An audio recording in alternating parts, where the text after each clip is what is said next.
Christ. So thank you for being here today. I pray that you will be moved by the Spirit of God in this presentation and the conversations that we'll have. And I just invite you now let us pray as we invite the Spirit to be with us. Most Holy Lord God, we come and give you thanks for the gift of this most beautiful day. And Lord, right now we're especially pleased every time the sun shines. And yet we are also grateful for the rain. And we are assured that you are with us every day. You are here with us now. You are here in us now. And Lord, we just pray that we might be open vessels of your Spirit this day, that we might willingly open our minds, our hearts, and our very souls to the way that you might speak to us, for the ways that you might call us from where we are to places that are deeper, places that love you and our neighbors more. Spirit of the living God, come now and fall afresh upon us in this place. Surround us, fill us, speak to us and speak through us. We pray in the very precious name of our Lord and Savior, Jesus Christ. Amen. Amen. Andrew, did you want to say something? Okay. Here's Wendy. Thank you so much. And this is Bonnie. And I met Bonnie, I don't know how many years ago, but she's into it too.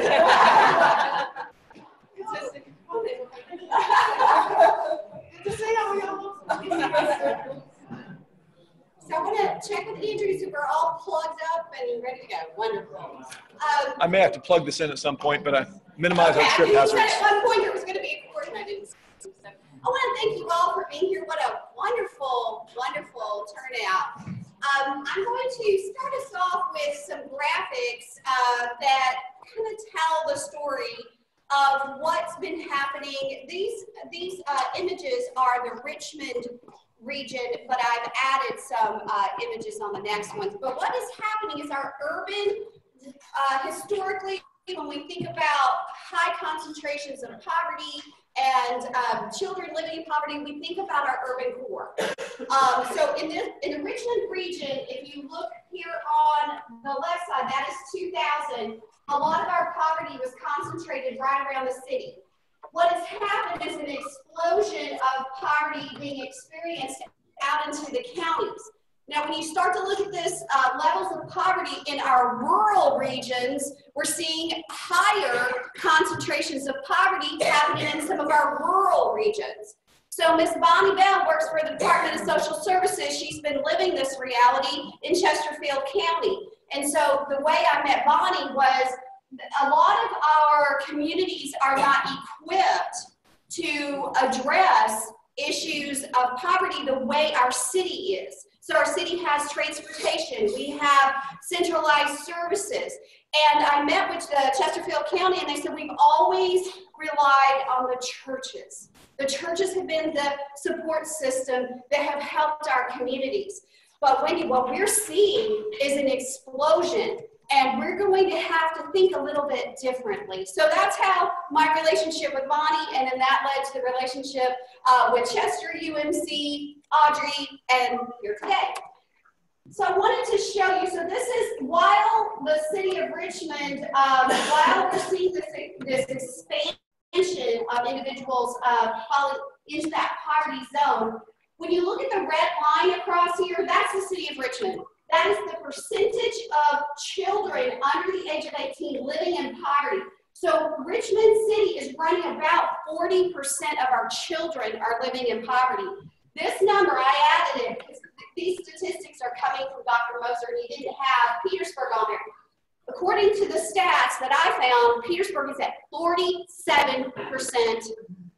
children under 18 living in poverty, which is pretty heart-wrenching, I think is the word that I would use, to think about the challenges being faced. in this part of Virginia.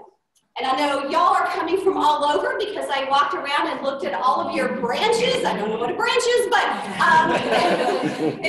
you're in this general region.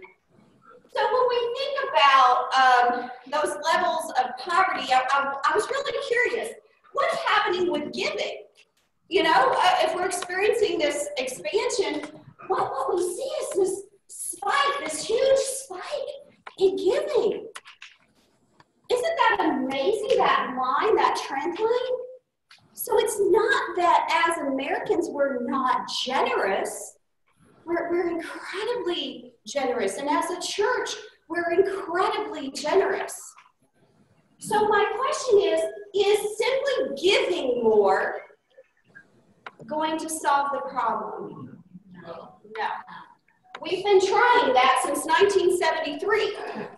And we're experiencing this growing trend toward poverty. So we know that something in what we're currently doing isn't working. And so Audrey is going to help us to unpack that just a little bit.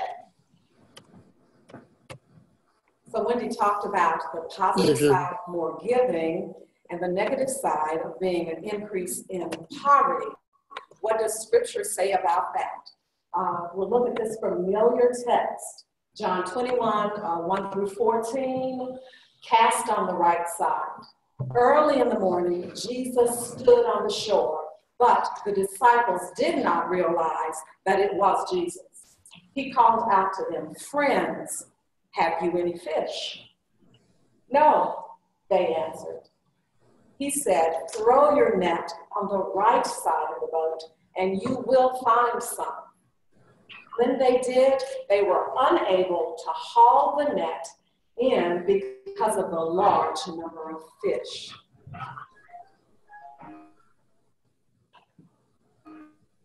By a show of thumbs up or thumbs down, are your local mission efforts yielding the outcome you would like? How many of our local mission efforts are or are not? I see thumbs down.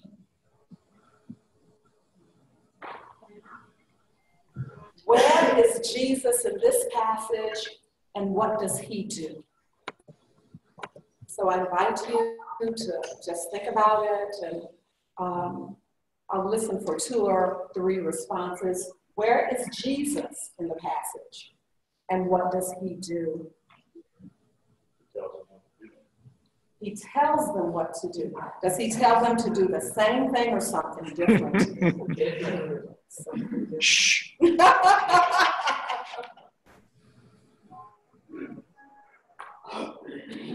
There's evidence that we need to do some shifting in our mission approaches, and Wendy talked about that initially.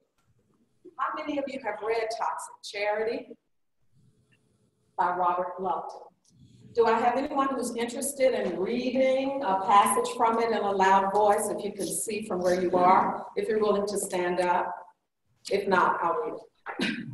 When we do for those in need what they have the capacity to do for themselves, we disempower them.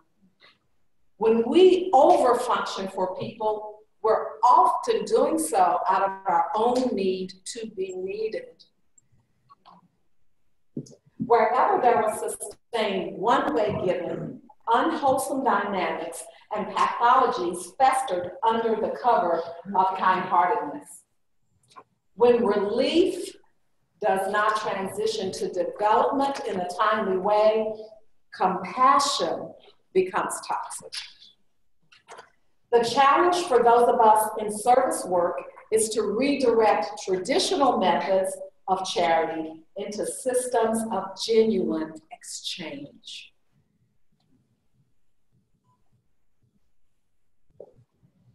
Have you read When Helping Hurts? While poor people mention having a lack of material things, and you know, we love to give poor people material things, particularly around the holidays, but we do. They tend to describe their condition in far more psychological and social terms.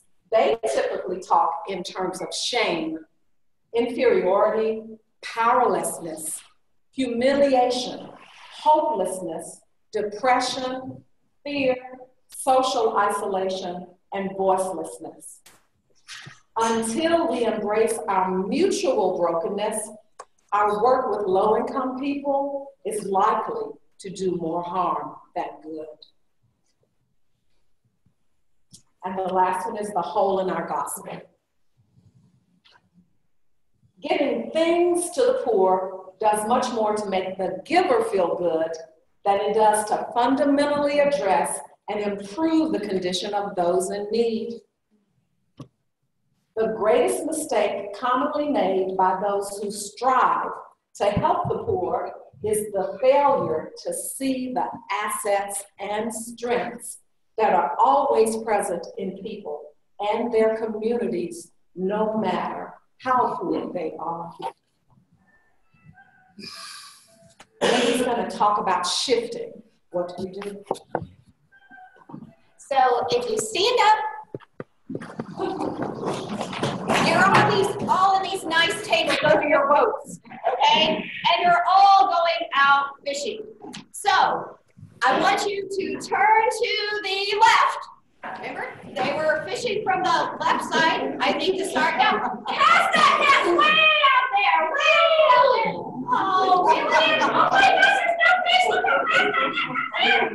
Oh man. Okay, now let's turn to the right. Now I want you to cast that net way out there. Way out there. Now we're pulling. Oh my God, look at those fish. I got them ready. Oh my gosh, we gotta pull those nets in. Oh, and look at that abundance, right? What changed? It was a lot harder to pull the nets in. Wasn't it a lot harder? What did you have to do? Change direction. You had to focus in a different direction.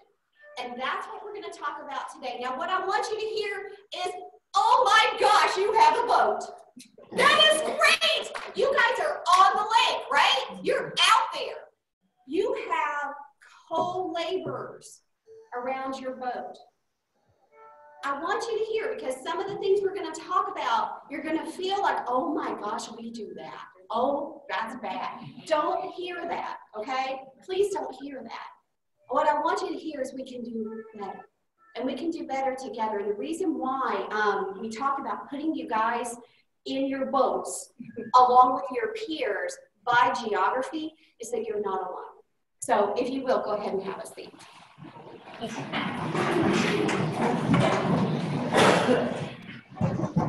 So as I worked on and thinking about kind of a thread that would run through our work, this particular quote from Dr. King really stood out to me.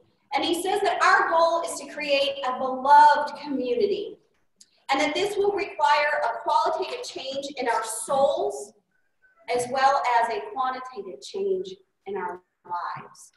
So this metaphor of beloved community really has driven my ministry.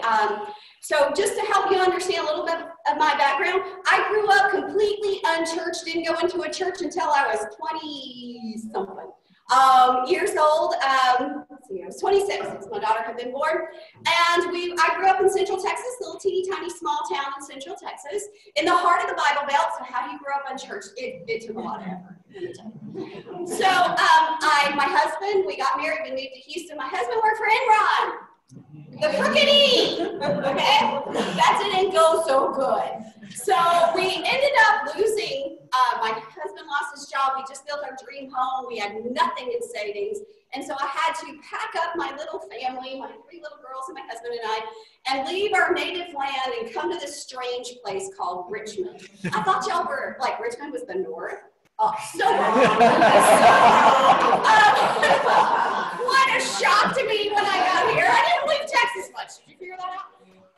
So I got here and I was all alone. I'm a relocator. I know no one in this place. And I'm at the bus stop.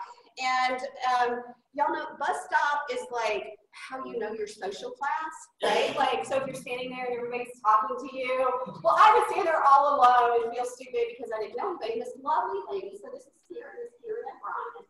She walked up to me one day and she said, "Hey, you're the new lady on the hill. How do you like Richmond?"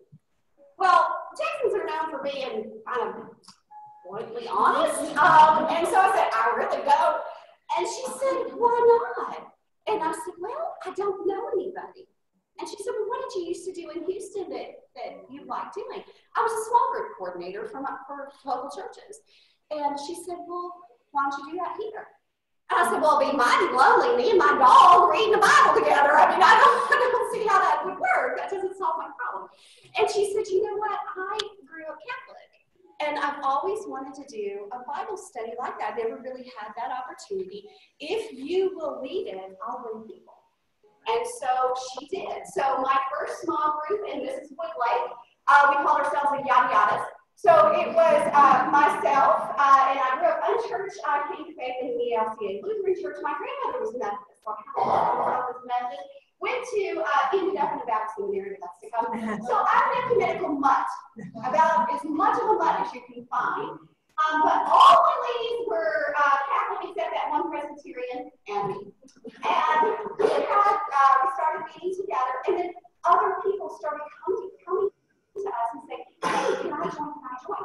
Now, if you've ever been a small group coordinator, you understand how this works, right? So these people have bonded. And if you bring someone else, it'll mess it up. And you can't let anybody else in this group.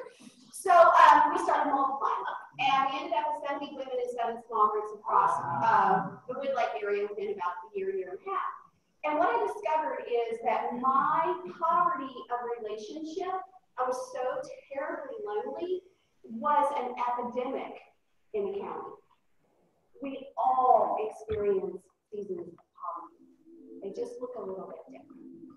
So this group of women encouraged me to go to seminary, to a Baptist seminary. So my Catholic friends told me to go to Baptist seminary. And there's this like deep theological reason why I didn't go to Presbyterian seminary to become Methodist. I'm allergic to Hebrew.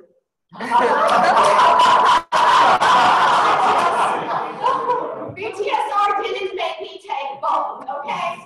So I told you, I'm ecumenical one. So I went to the Baptist seminary. And when I was there, first class I took was on Christian ethics. And we were studying writings of Dorothy Day. And Dorothy Day wrote about how she experienced very real, tangible presence of Jesus when she served the homeless in New York City. I'm an experiential learner. So I went to my church. I was at Woodlake United Methodist Church, and I signed up for Caritas so I could meet Jesus. And so I get there, and the bus comes, and the people offload out of the bus, and as they're coming in, I'm like, are you my Jesus? And I'm looking. And you know what I discovered? They were tired. And they did not want to be my Jesus. So they're coming in, they're on their cots, they've been out all day long, and then this woman, right there, her name is Shannon. Shannon walks in. She has on a big black shirt that says, against all authority. She has baggy sweatpants. She has an anarchy sign tattooed on her back. She's got combat boots. Everything about Shannon screamed, stay away, I'm not your Jesus. So I kind of resigned myself that Dorothy Day didn't know what she was talking about, so I sat in a chair in front. And about that time, Shannon picked up a newborn baby out of an infant carrier. And that baby was a spitting image of what my baby looked like 11 years earlier. My daughter was there with me that night. She was giving the kids piggyback rides around the floor. And Shannon calls out to all the kids in the room and she says, hey kids, let's make a thank you card for this church because they've been so nice to us. And then the kids gathered around her and she said, what are you thankful for? And this little boy said, pizza. Cool. So they drew a picture of pizza. What are you thankful for? That lady brought me shoes. I'm really thankful for that. So, have you ever noticed that kids are a really good judge of character? And some of us aren't. And so I couldn't stay away anymore. I went over and I sat down next to Shannon, and the kids scattered, and she proceeded to tell me her story. She had grown up in Deer Run, which is right across from Woodlake, Chesterfield County. She had gotten in a car accident. She had started abusing prescription drugs. That became the street drug of heroin. She'd been in and out of jail repeatedly. She'd lost custody of her older 2 children. And as she held that teeny tiny baby in her arms, she said, this time I'm going to make it. This time I'm going to be the mother my child deserves. I can't explain it. All I can tell you, I had a Jesus moment. I felt so strongly God tapping on my shoulder and just saying, walk with her. Now, that's against Caritas rules. Just FYI, don't try this. We arranged for me to meet her down at the shelter. We became friends. She got out of the shelter. She moved over to Northside. And I was at seminary at BTSR, if you know the north side of Richmond. She was right across from the YMCA. Well, I lived in Woodlake. I had this big gap in my schedule, and I didn't want to drive back to Woodlake and drive back, so I'd go hang out with her every afternoon that I was in the city going to school. And we would eat lunch, and we would share life, and I watched her go from being elated at being in her own place to frustrated, irritated, and depressed. And I said, what's going on? And she said, day after day, I sit in this apartment with nothing to do, and I'm scared. I'm scared I'm going to go crazy, or worse, I'm going to go back to the streets. And I said, if you could do anything, what would you do? And she said, if I could do anything, I'd help other people, because so many people helped me. And that's how Embrace Richmond got started. It started because someone who had received wanted to give. And it started out very, very simply. I said, well, find out the needs in your neighborhood. Let's see what happens. The next day she calls me up. She said, there's a 7-year-old little boy. He's never had a bicycle. I'd like to get, his name was Tank. I would like to get Tank a bicycle. I sent out an email to the 80 women in my ministry. Hey, I'm going to leave my garage open. Anybody got a bicycle for 7-year-olds? Bam! There they are. 7 bicycles. So I roll them up in the back of the truck. I drive them down to Shannon. I'm like, Shannon, they came to 7. Can you find an owner? Oh, yeah. So this keeps going. This lady needed a table, this one, this one. So she went from she saw herself, her street name is Super Junkie. That was her street name. She went from Super Junkie to the lady who helps people. That transformation, watching that transformation in her, hooked me. Like, that's the kind of ministry I want to do. And so it grew, and Robinette Reeves from RBHA said, hey, you know, Shannon's not the only person exiting the shelter with nothing. Can y'all help other people? And it grew, and it grew, and it grew, and it became the largest, well, there's all of us at Highland Park UMC in Highland Park. So my ladies from Woodlake would come down. We would invite everyone who came to receive assistance from us. We would invite them to come back and give back.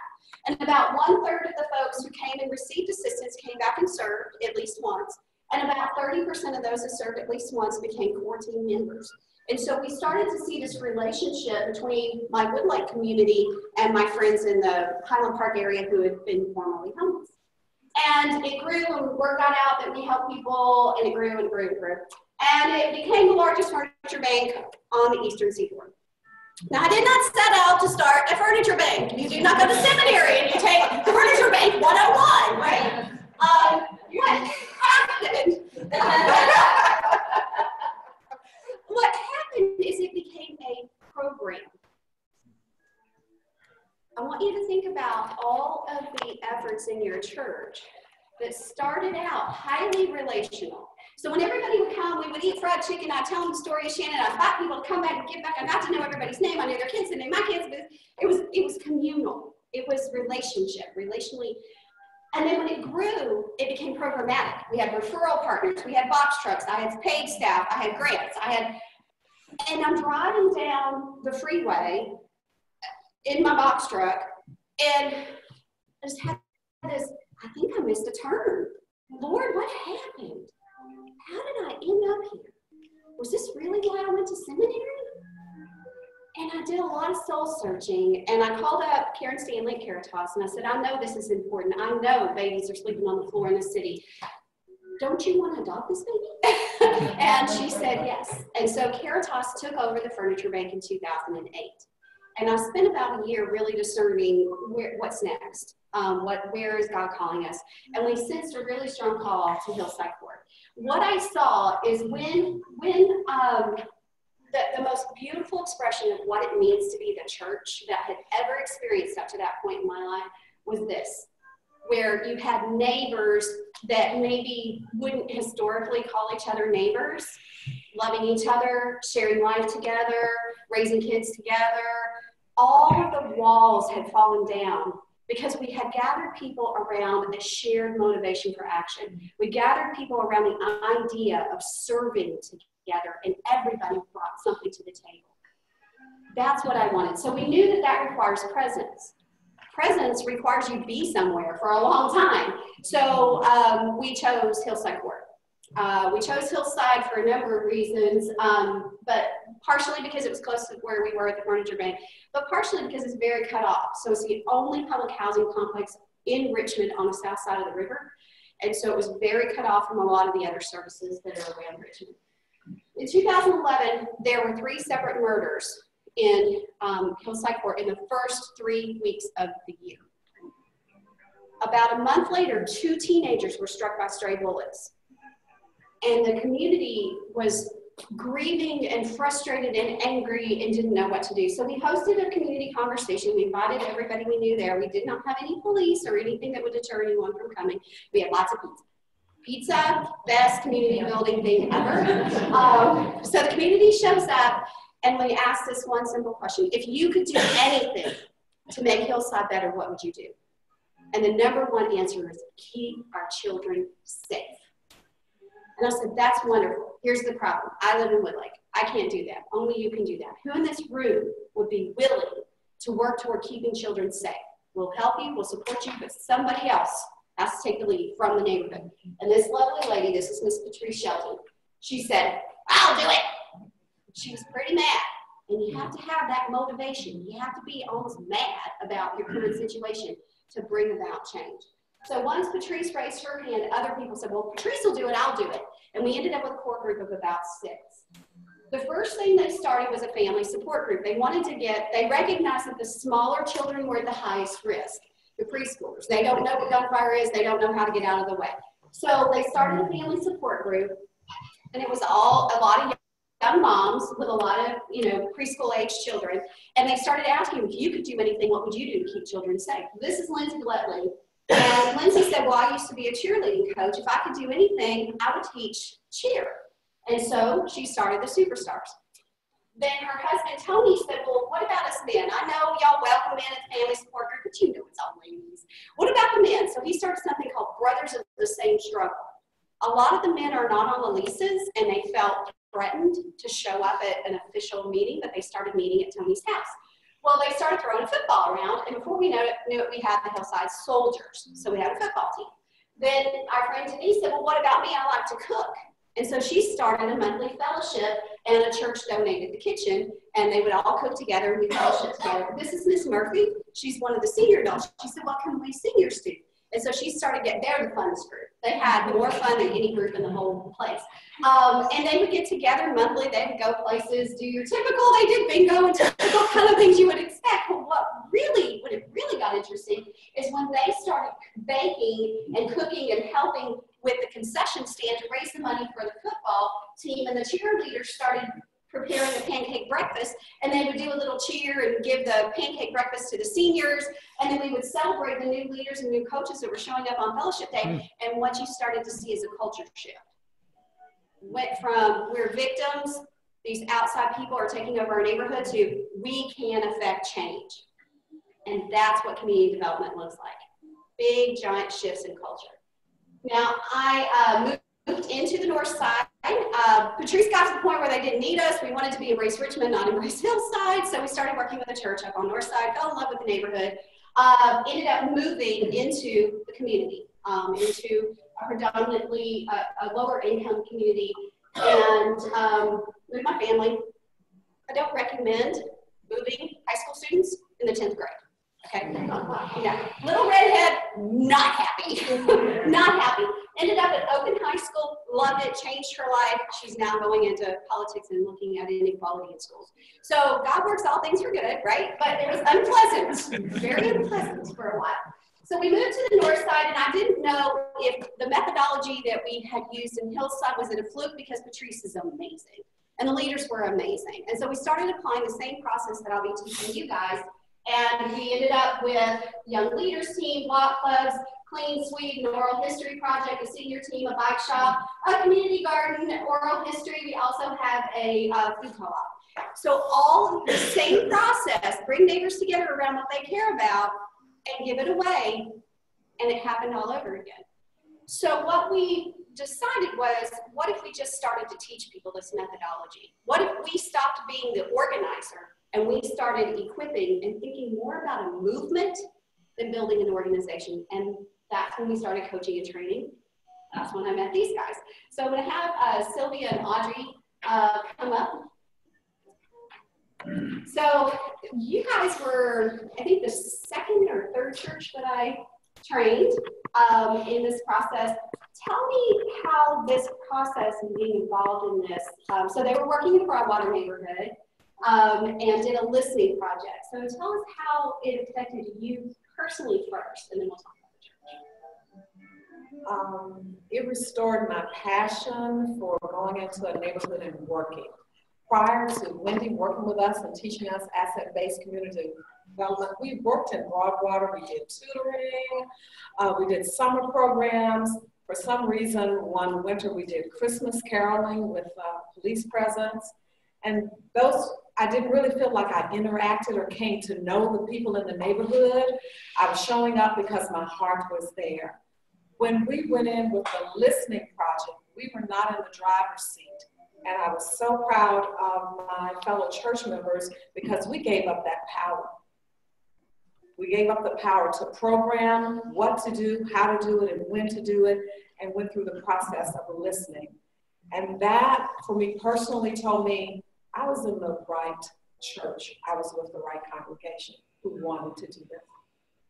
I want to say that the church, Chester was already involved in Broadwater before I came, but it had dwindled. And one of the first things I heard when I got there is that Broadwater is a community that you don't want to go into.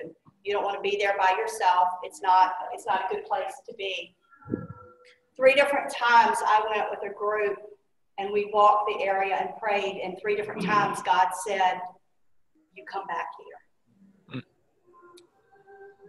What happened with us, we got connected to high school students. They became our leaders, and we had all of these preconceived notions about what these kids would be like, and these kids blew us away.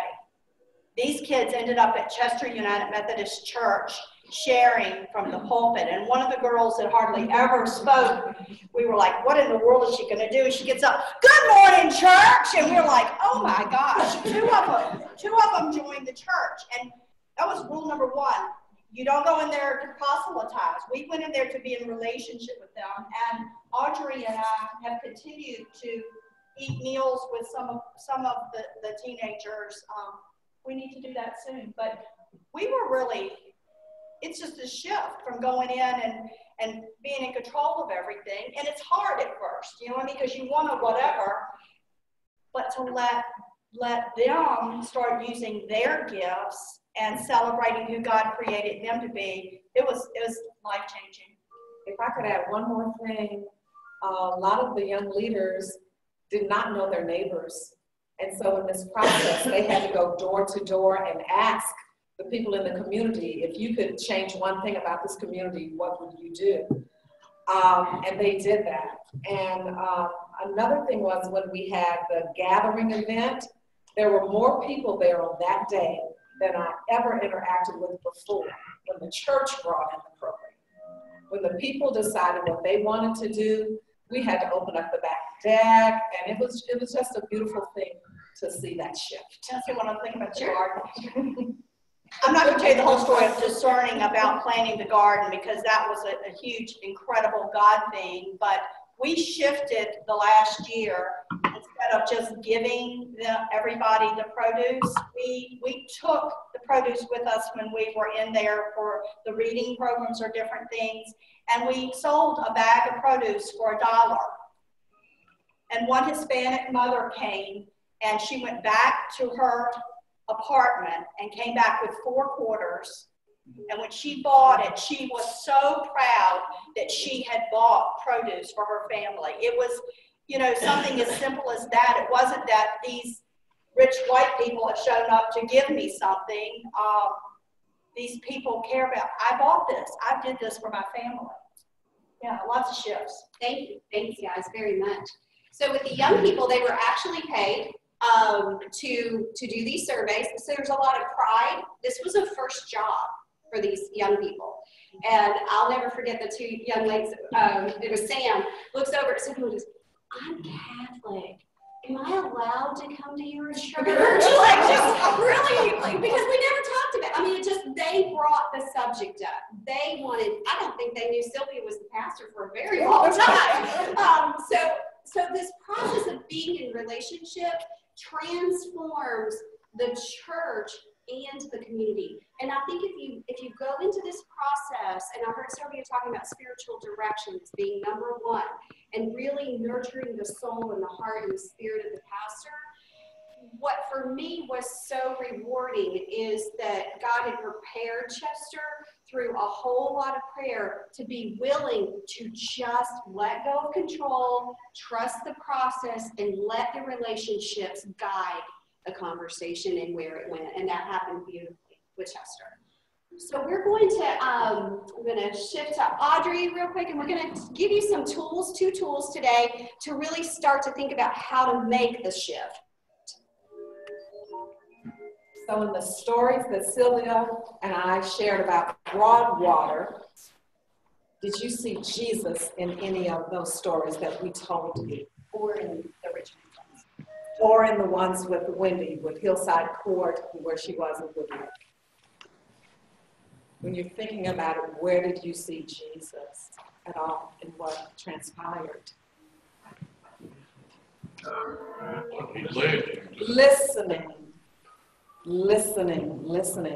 And that listening involves going away to discern first how to do that. That's a great shift. It's hard to wait when you're going vroom, vroom, and you want to go, and you think you know what people need. That listening so important. I heard another comment from over here. I just said that he led. Yes. The children. Let the children come, and the children were the guides. Like even the infant. God used, imagine that. God used an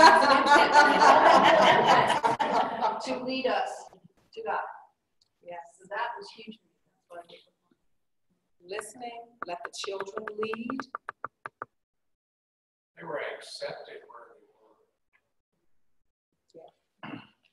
We had no preconceived notions of how they should act or behave or what they should do. Kind of like Jesus, just accepting everyone. And I will say at the table too, because she talked about pizza. Some of the high school kids told us, we came because you had food. That's true. And some of them, when they get home in the afternoons, they don't have food. But we came because you had food, but they stayed because we became their friends. Jesus said in the scripture that he didn't come to judge the world, he came to save the world. So that needs to be our perspective. When we're dealing with people outside of our social or cultural, norm, we're there to save them. We're not there to judge them. I mean, we have a tendency in a lot of cases to look at people and say, well, they're not like us, so we can't relate to them. That's not true. Thank you. Thank all of you for your comments. I also want to say, I think Jesus helps to lead us to step out of that comfort zone. When we have been doing things a different way, and all of a sudden we realize that we need to make a change, then Jesus is going to help us. The Lord is going to help us to have the strength and confidence to be able to step out in a meeting like this day, because it shows us the ways and the directions that we can go, and tells us how to begin as far as listening. So to me, that's important too. Follow Jesus. What an idea.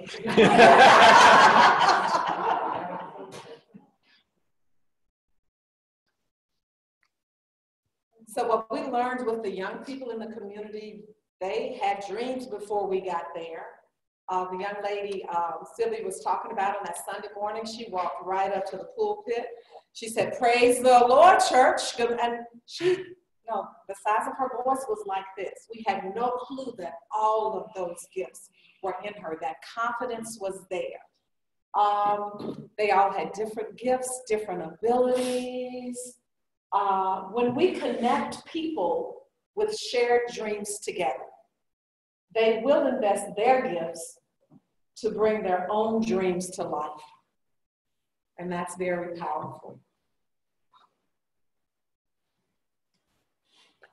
Society often looks at those who lack material means as needy, labeling them based on what they lack. Nonprofits, and I'm an executive director of a nonprofit, nonprofits and churches often take that same approach to community development, focusing on identifying community needs and then designing and developing programs to meet those needs. Neighborhood residents are seen as consumers of goods and services produced by experts from outside the community. Embrace's core belief is empowered neighbors build strong neighborhoods. Empowered neighbors build strong neighborhoods. And you heard that with Wendy's witness and testimony, and Sylvia and myself. Embrace Richmond takes an innovative, asset-based community development. I love ABCD, it's much shorter. That builds on the gifts, talents, and passions of the neighbors themselves. This approach grows great neighbors who produce their own future, not consumers of goods and services produced by others, produced by us. ABCD is about restoring the heart of democracy by increasing civic participation, restoring the power of we, and transferring ownership of our communities back into the hands of the citizens who live there. We believe the faith community can play a critical role in building beloved communities.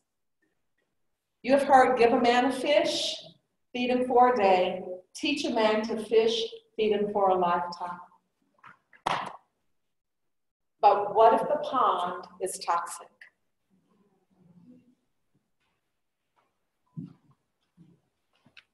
So ABCD is a very holistic kind of approach. And we're thinking about the culture. You're thinking about the waters in the community that people are swimming in. And there, if you think about this gray circle as our pond, there are 7 different approaches or strategies that I'm sure you guys have employed when you're thinking about how to enter into a neighborhood. All are important. And some of them you know very, very well. So giving out fish. What I'd like you to do is, I'm going to give you 30 seconds, okay? I want you to list everything your church does that giving out fish as fast as you can.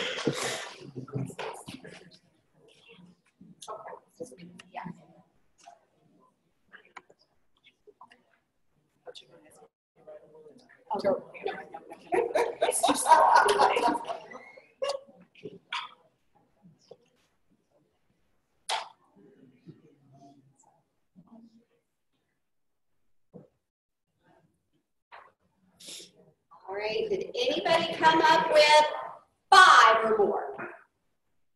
Okay, 10 or more. 7? 7, all right, read us your 7. Downtown churches, so we serve lunch every other month over in Petersburg at the Hope Center. So feeding program? Yeah, Colony Heights Food Pantry. We Food pantry. volunteer both. We give financially, we give food. So and benevolence? We also serve every other month. Christmas Mother, straight giveaway. Yep, Christmas. We started 2 years ago, Angel Trees Prison Fellowship. So both they give, but also try to have a little evangelism. Okay. Backpack Blessings, we support financially, physically, and with goods, which is a program started by Highland where they provide food for kids on the weekend. Okay, so backpack, again, in that food trail? Yep. Chasm, So we give financially and then they redistribute. Okay. And then one of the things Pastor Ray is very good about is providing needs for people that contact the church. Okay, so just general, we're in need of a couch or whatever. Money. Okay, so a lot related to food, both hot meals as well as but it's all giving and relief. Giving and relief, backpack. Okay, so we're at 7. Audrey's keeping account. Who has others to add that you didn't hear in that list? Yes, ma'am. So, okay, now we're going to get to prayer. Okay, but that's something that Yeah, it's going to fall into another category. Okay, so giving out fish. Other examples of giving out fish. We've done like home repairs, going for vacation Bible school, and finding low-income housing. So home repair, excellent. Others? Yeah. Feeding the homeless at night. Okay, so a feeding program. Yep. Yes. We support Society of St. Andrews and now in Hunger now. They're in our budget every year to support those nationwide programs. Okay, so feeding programs that go beyond the borders of our country, so foreign. Very good. Any other giving out fish? Yes, ma'am. We do husbandry. Okay, so a Halloween kind of keeping kids safe and providing a place for them to come. And prayer. But we also participate in Okay, that's wonderful. Chemo bag ministry, very good. Yes. We're just in Petersburg started a feeding program at night. One of our members is Gideon, and some of these people cannot read. Right. We discovered this the other day. He was offering and giving testimony. They took the thing, and it just the fact that somebody gave them something. Right. And what it was, they can't read it, don't understand it, but it was precious enough that it was offered to them. Okay, so giving out scripture, giving out reading. That kind of moves us. Yeah. When we saw that. Awesome. The fact that they can't read, but yet somebody cared. Yep, and we're gonna get to the reading in our next section. But yeah, thank you for that preciousness, especially scripture holds a special meaning for a lot of people. Even I saw a hand up in the center. Yes. We support all our children's games, so we actually go to children's games, take our children and our youth with us to set up cabins for children who are coming. Okay. And this last year we did a community trunk or treat for Halloween, incorporated with spiritual messages and scripture.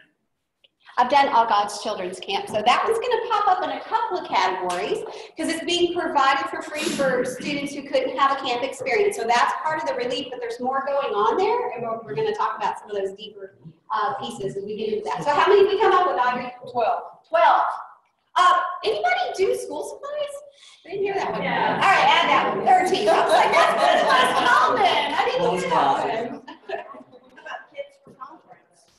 Kids for conference? Kids. Kids for conference? Yeah. All right, 14. Okay. Yeah, we could be here all day. We probably Let's make it 15. We should have built a ramp, but we paid for a ramp to be built for a person who needed to get in and out of the house. Yeah, a ramp building is a pretty common. And transportation for those that need to get to work. And they don't Yep. have Taking no way. people, providing Or to come to transportation. church and they don't have. Yep, transportation is big. Yep. I hear 18 once. Yeah, I've got one more. This is not a single church doing something. Yeah. We offer facilities to do this.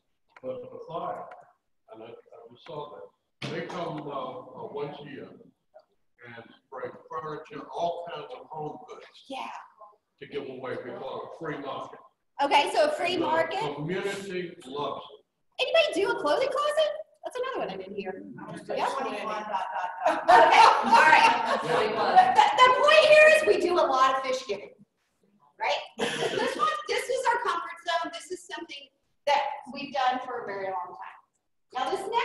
teaching people to fish. Think about skill building. Going back to the fact that some of our friends can't read. So it grew out of giving a fish, this recognition that our friends don't have that. So give me some examples of how churches are addressing these vocational development needs. Giving them professional clothing and teaching them how to do resumes and resume writing. Yeah, resume writing. The clothing would fall back in giving a fish, but like resume writing, connecting to jobs, and interviewing skills. Both of my churches participate in a scholarship program to pay for people to get a GED. The classes are free, the tests are not. Okay, so GED prep is a really good one. Helping people gain those skill sets for them to do that. Yes. A couple of members of our church actually find jobs. Come in. So connecting people to jobs, using your network and your skills, internet searches and stuff that a lot of people don't have access to. Wonderful. Yes. We're in the process of implementing it, but BB&T offers free budget counseling to help them understand. So we're trying to be the site where BB&T help people understand their budget. So financial, all kinds of financial literacy classes that are out there. Does anybody do GED? I mean, not GED, I'm sorry. ESL. A lot of churches do that as well. What number are we at? 4. Okay. We do an after-school program one day. Tutoring is the most, the most common. And that's what high school is. And then we also have the open table. Open table is a great example. Yep. Great example. Any what's others? that? What's open table? Okay, so open table is your congregation did it, right? Yeah, it's a plan, wow. And UMFS, Family Services, vets people. They find individuals that are ready to move. They believe from poverty, and a group from a church or a group of churches gathers and meets with them once a week for a year to help them negotiate jobs, transportation, housing, education, whatever they need, help them to negotiate the system until they are able to stand on their own. But what ends up happening is relationships develop that are lifelong. But it's a pretty big investment, but to change a life, to be able to step forward is huge.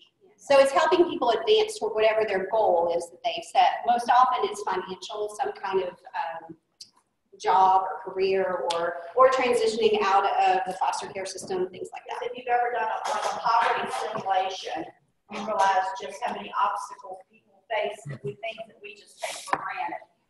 And it's based on the Ruby Payne. Yeah, Ruby Bridges Out of Poverty, if anybody's ready. Is Jill here? Jill, there she is. Where is she? All right, Jill is our UMFS rep, and she did a presentation on this at district conference for anyone who's there. So if this is at all interesting to you, please talk with UMFS? UMFS actually is its standalone acronym now, but it originally stood for United Methodist Family Services. But Jill can help connect anybody. She's done a lot of work on creating some resources for where people are in our district that need open table resources. And so we have identified people everywhere in our district who need that kind of support system. So please talk with Jill at lunch. She's going to be around if this is something that's intriguing to you. In this category, we call individual betterment. So these are opportunities for individuals to advance. Destiny, one more hand. Yes. Which was founded by 2 United Methodist pastors, but we have the only free clinic in the state of Virginia. Totally free. We take children from 16 to 24. We'll help them get their high school diploma, and we offer a free financial opportunity center. We'll do your taxes free, help you learn how to budget your money. They do mock interviews. So the clinic actually, we need to take that up to 21.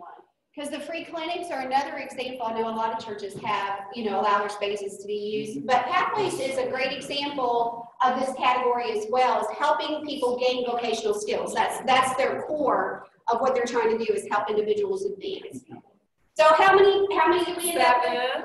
7? All right, so we write 7 there. Now, improving, do we have an 8? Well, this is a program for children in Greensville County Elementary School, they do a Rise to Read, which partners adults with children who are at risk for getting behind in their reading skills. Okay, so I think I may have already heard tutoring or mentorship, I think, back in this corner. Okay. So I think we got it, but another great resource. There's a lot in each one of these categories. What I'm trying to do is get the heartbeat of what each one is, so that we can think about the difference between learning to fish, teaching to fish. Sylvia nailed it. Relationships start to form when you're teaching to fish, right? Start to build those connections. This next one, improving the pond. Now we're thinking about the environment of the pond. And can you give me some examples of how congregations help to think beautification efforts? Picking up trash, number one answer. I feel like I'm on like Family Feud or something. So other ways that churches help to beautify and the environment, think environmental kinds of things. Environmental cleanups, like mowing the grass. Mowing the grass. Picking up debris, things like that. Yep, so trash pickup and debris, picking up, or maybe planting flowers. Have y'all ever like gone in, maybe gardening, those kinds of things? What I watch is congregations are super heavy in the giving to fish. My nonprofit sector is super heavy in teaching to fish. My civic associations tend to be in this category. So think about the typical kinds of things that civic associations take a park, put in a playground, those kinds of things that are really changing the environment. So I think I heard, did you hear three? I heard three. All right, so. Recycling. This one's kind of thinking more about the built environment of watching, like how to make the, y'all have all heard the broken window theory, right? Like, so, graffiti abatement. Have any of y'all done any kind of graffiti abatement? Think about like what the eye perceives and how that affects the culture of a community. So these three tend to address what we call surface issues. You can see these things, right? These are more tangible kinds of responses. So if someone is hungry, we can count the number of meals that we served, right? We can see it, we can touch it, we can hand out bags, we can measure it. But teaching people to fish, we can watch people advance, they can graduate from high school, get a job, gain these skills, speak English. These are kind of these tangible things. As you think about improving the pond, we can see the graffiti go away and the flowers come up.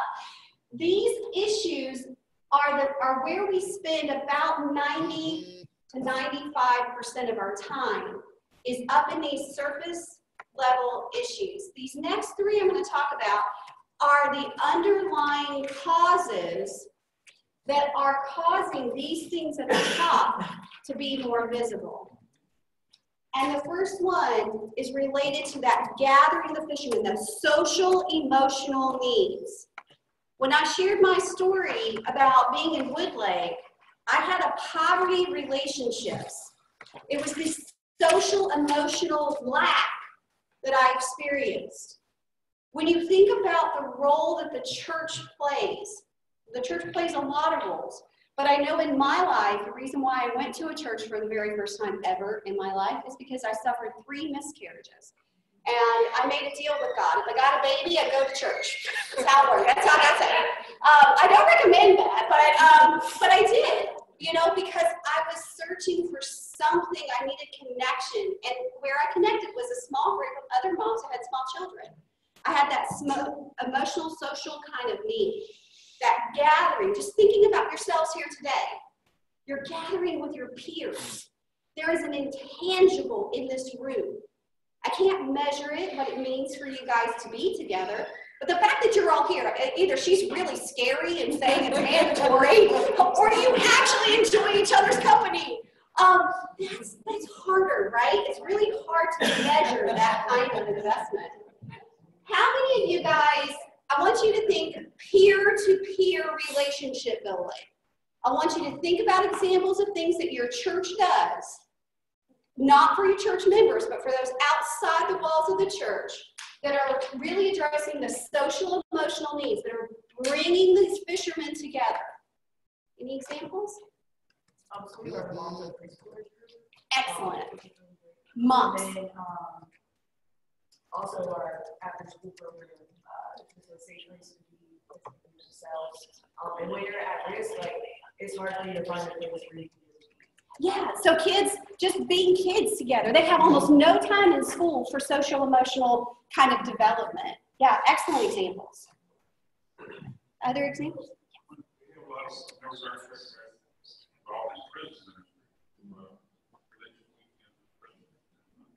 So you're the cookie people. But when you're doing, so it's like prison fellowship, and so you're in a small group setting, really sharing life together. Before I volunteered for Caritas, I did prison fellowship. So I got to know some of the folks because it's relational, and they're bringing the people together. Great example. When we have our Giving a Fish community meal once a month, we have specific people to our table.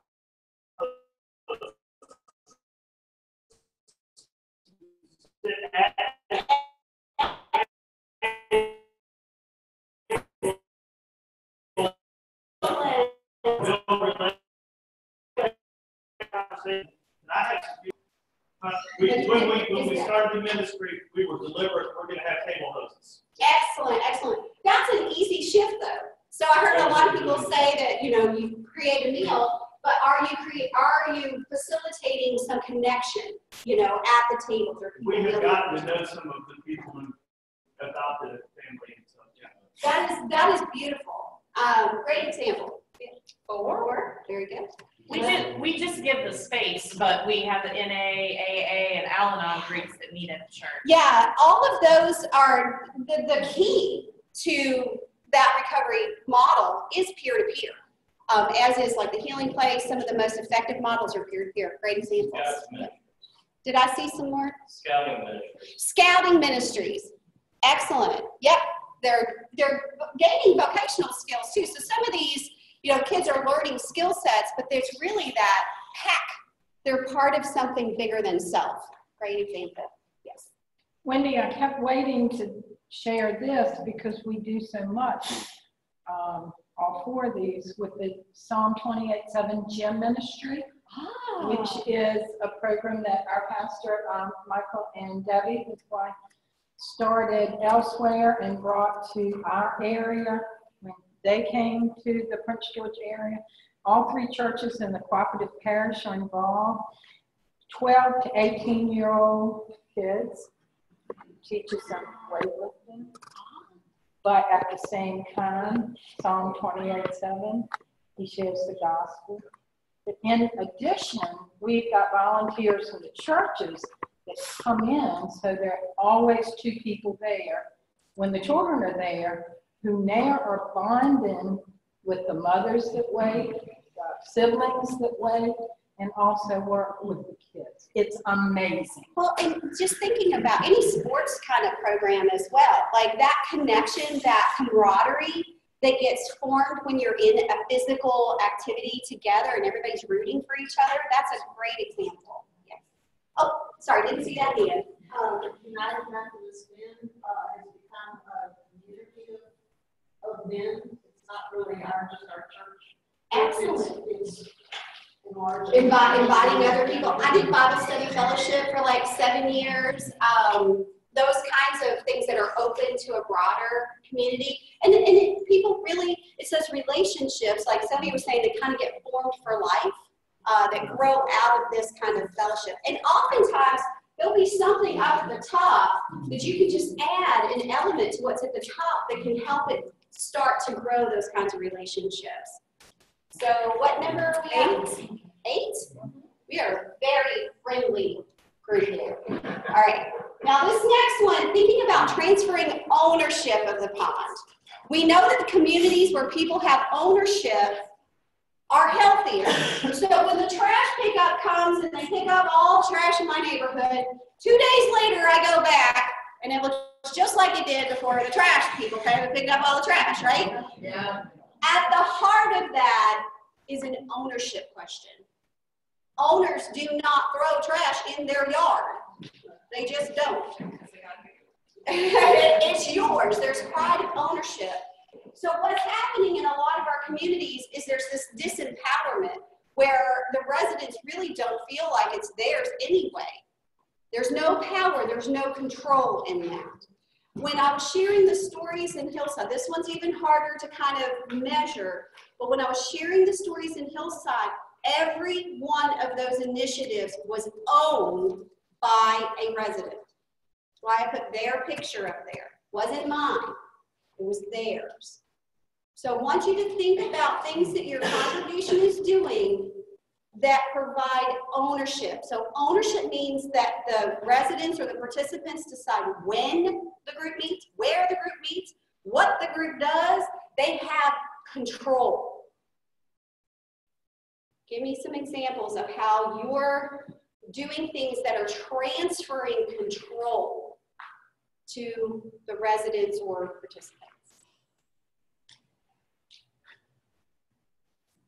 We have this community day event that we started, it blossomed and bloomed into something that was larger than our church and became truly community oriented. And this year we decided that we were going to partner with Franklin Record. They have a co-op and it's crossing racial boundaries as well as the socioeconomic boundaries. And one of the things we said from the get-go was instead of belonging to the church, was to belong to the community. And so we weren't looking for anybody to sign on. So can you give me a story of how a neighbor is using is like in control of something? Like is there maybe a children's table and a neighbor owns it, or? All the vendors, the other rule we have is that nothing can be sold. Everything has to be shared. Okay, so if I'm a resident of that area and I wanted to give away my produce out of my garden, I would have the ability to set up my table and give away my produce. And it's a sharing, it's a gift sharing for the whole neighborhood. Not just institutions, not just Feed More come in, but we're talking about neighbors actually. Not really yet. Okay, so yeah, that's going to be the tricky part, is get it out of institutional hands into neighbor hands, and that's another training. We'll talk about that, but yeah, it's really a lot of times when we think community, we miss the people, the actual individuals from the community, because the ones we see are all of these institutions. We've named a gazillion institutions today. And I had a question about that when we were talking about those. How big of a community are you talking about? 404 units. So not a very big community at all? No. So it's not something that you would be looking at dramatic changes, small changes. Yeah, and you're talking about that core team was 8 people. 8 people initially that mobilized over 100 residents. But that initial table, that initial group is small but very motivated. So don't think you have to have massive numbers. And that was I meant to say that was a 5-year story. That did not happen in one summer. You know, these things snowball. And people say, well, if they're doing it, I want to do this. And if you're doing it, I want to do that. So it grows over time. But these are very micro expressions when they start. So like you're thinking about like the church going in and seeing a need and then empowering the people within that community to do something by like offering resources? No. Nope. No. So it actually starts by asking. Like resources and like teaching, like helping them to be able to get this stuff off the ground. So it all starts with asking the question, if you could do anything, what would you do for your community? So it starts with a passion, not so much a need. And there's a difference between a needs assessment and an asset map. And we're gonna get into that in a lot more depth. But imagine allowing the Spirit, looking to see where God's at work and joining in. Anybody read Experiencing God, Henry Blackaby? That's really at the core of what this is. Where is God already moving in the hearts of the people? And then how can the church ignite that? It could be prayer, it could be a resource, it could be a space, it could just be a word of encouragement. Pardon? What if the answer they gave you was your tribe's judgment as understanding culturally and negative? I'm sorry, I didn't understand your question. Well, it's like I went into a community one time, a small community like we were describing the hillside, and what they really wanted was for the police to stop. Okay. And that was the number one thing. I would dig under that. I'd say, what is it about that? What was the answer be? Why do they want the police not to come to you? Interrupting their drug deals. Okay, you're talking to, so we're talking about assets, you're talking about non-assets. Okay, so whenever you're looking for persons of peace, you're looking for people who are strong in their neighborhood, that are bringing good in their neighborhood. So there's a discernment there. Not everyone is seeking to do good in the neighborhood, and no, we do not follow the path of the evil. Right, so that part of it is part of the mapping of the assets and recognizing. What I'm asking is, how do you get that deep into a system of broken poverty to be able to see life? I don't. So the way it works, so Mama Winfrey is a mighty powerhouse of prayer in Brooklyn Park. Now, Mama Winfrey and I have been praying. Now, Mama Winfrey's house is on the corner where a lot of our ladies do their business, okay? So she watches them all day, and Mama Winfrey goes out and says, honey, do you need a ride? You've been at this bus stop for a long time. I'll take you somewhere. And so she starts building a relationship. She lives in the neighborhood, and they know Mama Winfrey. Then Mama Winfrey tells them about Tanya, who Mama Winfrey for years prayed for Tanya. Now Tanya's a hairdresser, and she's not in that bus stop anymore. And she says, you know, honey, if you ever want to talk to somebody, I want you to meet my friend Tanya. And then my friend Tanya starts telling the young lady, here's what you need to do, and here's how I can help you. That bridge building from me, from Woodlake, to the guy dealing on the corner, that's a long bridge. It's a really long bridge. But my role is to look to see where God's at work already. God's at work with Mama Winfrey. I've never seen, she's 77 years old, brave, courageous, been there for 47 years praying on that street corner. You're looking to see where God's already at work. You're finding the assets. You're looking for those folks who you're trying to find the spirit that's already moving. And when you connect people together around shared passion like that, it explodes. What happens is if Mama Winfrey's on that corner all alone and she doesn't know about Tanya and she doesn't know about all these other resources and opportunities, she doesn't feel empowered. So the church facilitates connection. Exactly. So this social emotional piece, bringing people together around what their passion is for good. That's what we're really good at as a church, right? We're really good at bringing people together for good. So does that help address that? So I worked with guys coming out of the healing place. Charles Fitzgerald was homeless and on the street for 30 years. He's my right-hand guy for 6 years. Charles helped people like the guys you're talking about. My friend Rudy Green came out of the healing place. He started mentoring youth to keep them from going onto that street corner. Now those kids, high school kids, they listened to Rudy. They probably wouldn't have listened to me. So you got to find the assets that's there. God's already at work. What about the listening project? The listening project? Yeah, I mean, that's part of it, that they don't. We haven't got there yet. Yeah, I'll take that something. I just want to say at Chester that has over 1,400 members, nine of us do the listening in the community out of 1,400. So that 9 of us felt called. So what Audrey's alluding to is how do you find the assets? How do you not, because often you see the guy on the street corner, you don't necessarily see Mama Winfrey, right? So how do you go about, that's a listening project. And there's 5 questions in the listening project. Question number 3 is if you could change anything, what would you change? You can learn a lot about someone's heart from that question. And if I got that answer, well, I'm trying to do my business and the cops are interrupting it, I would say, I wish you luck at that. That's not the asset I'm going to spend my time with. I'm going to find somebody else. This is just more of a confession than anything. I think it's hard for churches, in my experience, to give away ownership because there's so many times wanting to not like take control in a overt sense, but in a covert sense, we're doing this. Please come here. We're giving you this. Don't you want to be a part of this? And the idea of giving over control can often feel like, well, what if they don't come here? That if we can help them, then they go somewhere else. And I will admit to having probably as a pastor someone that's self-interest. of wanting people to come and I want to own it rather than just set them free. Yeah, and I think, so I don't think I heard any examples. Does anybody have an example of actually making a power shift? Actually giving away power and control? Yes. My church has been working in elementary school in the South neighborhood. I'm in the Richmond district, this background. And we really wanted to get more into the neighborhood itself. So one of our associates went into the neighborhood association just to start to meet people. And she met a pastor. We're a predominantly white wealthy church. And she met a pastor predominantly lower socioeconomic African American church. And he really wanted to start a music ministry in his church for the kids in the neighborhood. And we said, well, we've got some people who play piano and teach music. So we partnered together with them in their church, in that neighborhood, and started that music ministry.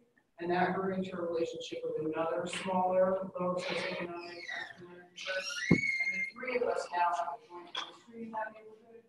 And the ministry team, we have 5 ministry teams now working on different things. And we purposely made sure each ministry team has members from all 3 churches, that we don't always meet at our church, and that we have some of those groups chaired by those other churches. Thank you, Jill. And Sheila Davis went through one of my very, very first trainings and was very intentional about making sure that the churches, there is capacity in the neighborhoods. God's already at work. And when we come, if you come from the outside, it can feel like a hostile takeover. And we can fuel some negative things that we don't mean to. But that respect for where God's already at work and coming alongside those assets that are already there, that willingness to play kind of the behind the scenes role so that others who have that capacity and that respect and trust is huge, huge. That trust within those churches that have been there for decades versus West End, River Road, United Methodist, huge gap there. So I really respect what River Road has done in allowing themselves to be led by those who are there and know the community better. So that's a great example. Yes. As a retired pastor, I don't ever see or remember seeing any report that I had to send in to quote unquote higher ups as to how many times did we empower someone outside the community to do something. Yeah. And so part of this is we've got to change our own system or look beyond what's required of us from the higher ups to what we do is best for the community. And he's speaking about grants too. Grants don't measure this. They measure how many people stood in that food line to get that free food rather than how many people got out of it. Or who we're giving back, who we're serving. Yeah. I'm working on the foundation community and really trying to help them think about empowerment metrics, like how do you measure this? And you can measure it by citizen owners, by resident owners. It is tangible. It's just hard to get them to change their mindset. Institutionally in Greensville and Forey, the GMA, the Greensville and Forey Ministerial Association, has been traditionally white mainline denominations. We are being intentional about crossing and getting some of the African American pastors involved with us so that we're doing ministry together. And we're doing some cross-church worship services on Fifth Sundays. And so I know it's not down here, but at least the higher ups are getting, okay, we're going to start to figure out how to share the power or share the experience of ministry. That's a great example. And the next tool we're going to work on is making that shift from doing for to doing with. Right. And that's a great example of what that witness kind of looks like. What I've seen with churches that implement this program, empowering others, you may not get the people to come to your church that you empower, but there's going to be people outside of that radius watching and saying, you know what, I want to be a part of a church like that. Exactly. And actually, that's going to lead us into this next segment that Audrey's going to do. But I'm going to finish off this really quick. I heard one. Okay. All right. And then this last one is really thinking about collective voice, protecting the watershed. This moves us into systems. This moves us into advocacy. So when we were in Hillside Court, they were getting rid of the local elementary, building a new elementary, actually closer to Hillside Court. There are 4 proposals on the table, 3 of which would send the Hillside kids down the street, bus them to Blackwell. Only option D would send them to the school that was now within walking distance. I mean, obvious injustice. They drew the line, there's Hillside, we'll go out here, we'll come back here. So because the neighbors were already organized, because they already felt like they had power and control, they fought it and they won. So what I've seen from an advocacy, from a systems change, I have never seen, if that same thing had happened and there was no relationship or trust or power or efficacy or agency, they never would have done it. So a lot of people want to jump to the systems side of it without doing this hard work of building trust and efficacy. Other examples of advocacy type work that your churches have been involved in. This one's not nearly as common, so go ahead and zero. Would this be like members of the church participating in like school board meetings, community development meetings? It's actually amplifying the voice of the residents that are being impacted. So if your church, let's say that your church is advocating for your local school, yeah. And then yes. So I'm like thinking right now in the Matoka area, they're building a new elementary school and they're shifting the middle school and they're redrawing the lines. So it's something in this be something to the effect of making sure that the kids in the community are not negatively impacted by, like, especially because I see like my child's going to be starting kindergarten soon, and is going to a further away element, kind of in that situation. Yeah. So maybe something like this would be ensuring that the lines are drawn fairly for the fairly and justly in our community. Yeah, I used to live in Woodlake, so when they drew the lines around Cosby, it got real political. We have the Patterson Elementary School, the one my kid. Here is an example right next to him, since I now know their church. We're gonna have lunch with her. That's why I told her to park herself over there. But you're describing facilitating a political discussion. Having discussions about what's just and what's fair. Okay. I think what's challenging is often self-motivation underneath that when you've got power and wealth. You've got some power and wealth in this section of Chesterfield County advocating on their own behalf. Can the church be a voice of justice? Can the church challenge some of those lines? Because probably one of the most unjust things I've seen is how we draw where our kids get to go to school. But that's my personal opinion. Which they're next to, very close to, the moving of the train station, which has been there and allows Virginia City students to come to school. But it's also totally, it's already so economically disadvantaged. It's not even funny, but it would totally take out anything that's left. And the proposal, of course, is to move it. So we have a citizens group that is working very, very hard on that. They're meeting Monday night. Yeah, so transportation systems also foster inequality if you can't get to the economic opportunities or to the schools. So those are some good. Awesome.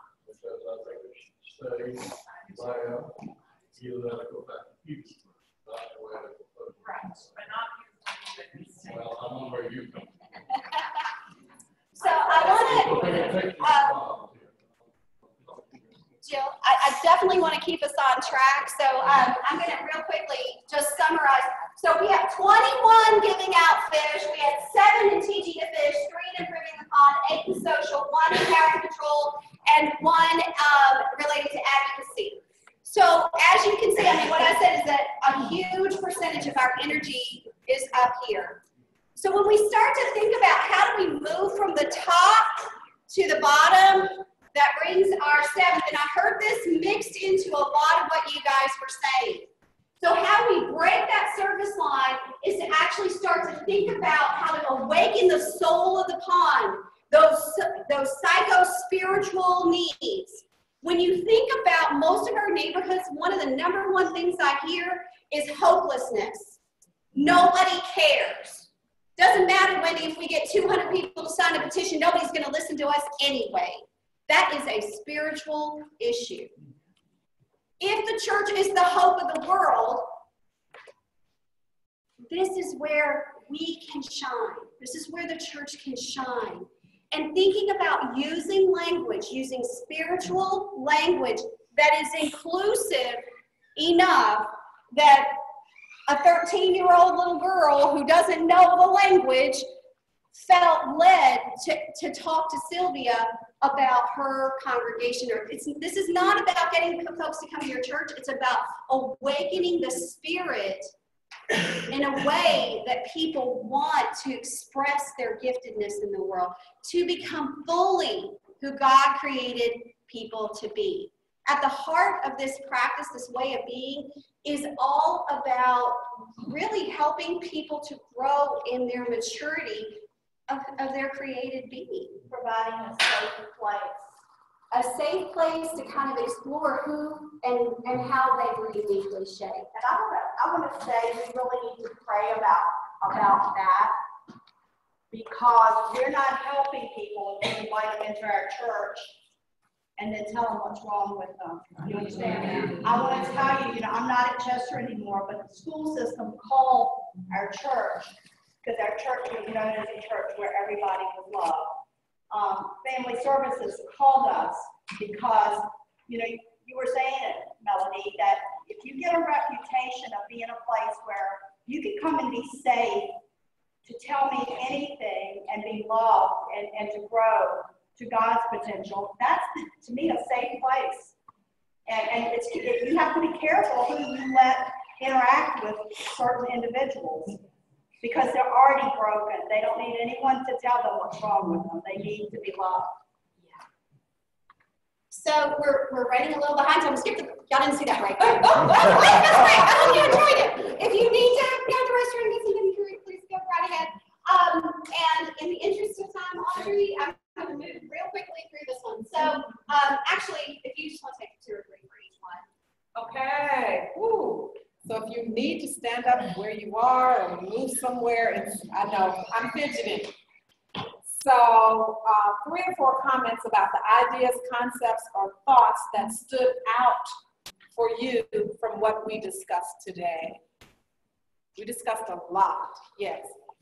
These are spiritual initiatives, spiritual started initiatives. They're not human things. And if we don't pray about it, if we're not listening to what God has to say to us about all these things, we are wasting our time. This has to be God initiative. We, for too long, have allowed human initiative to push these kind of things, and we wonder why they go nowhere. Follow Jesus by listening first. Someone else want to share? I know we're looking for a break. We're recommending the book Becoming the Blessed Church. About 15 pastors came for that. It talks about discernment and listening to God for God to tell you what your church is supposed to do.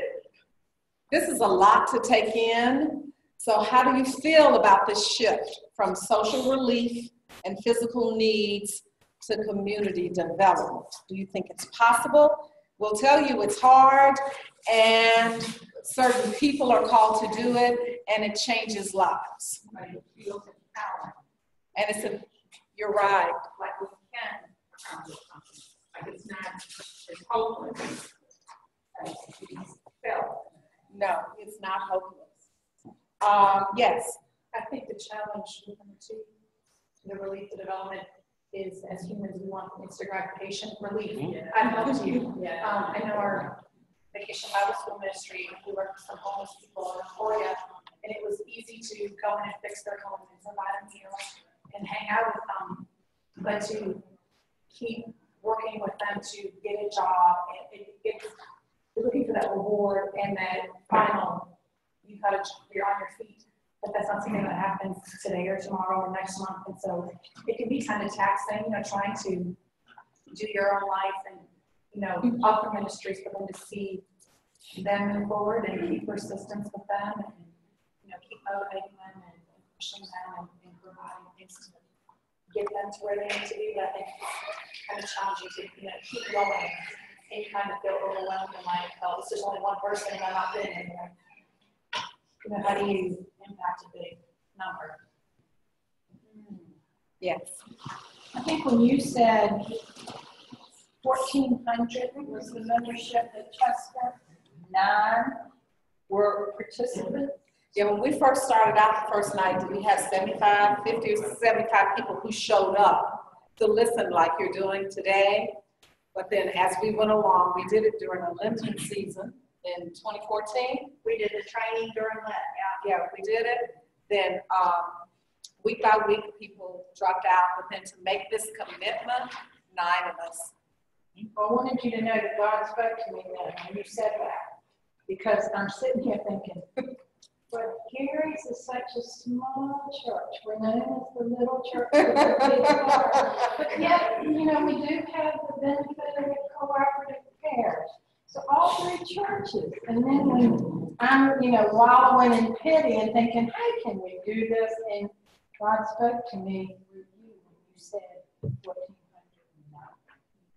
Not that I'm a numbers. I think that a lot of the challenges and benefits kind of came out in our conversation. I want to do just a quick demonstration. I've asked Audrey and Sylvia to come here because I know they like each other. All right, so this is what one way of giving looks like. So one of you be the giver, one of you be the receiver. Which? You be the giver? All right, receiver, you have the hardest job.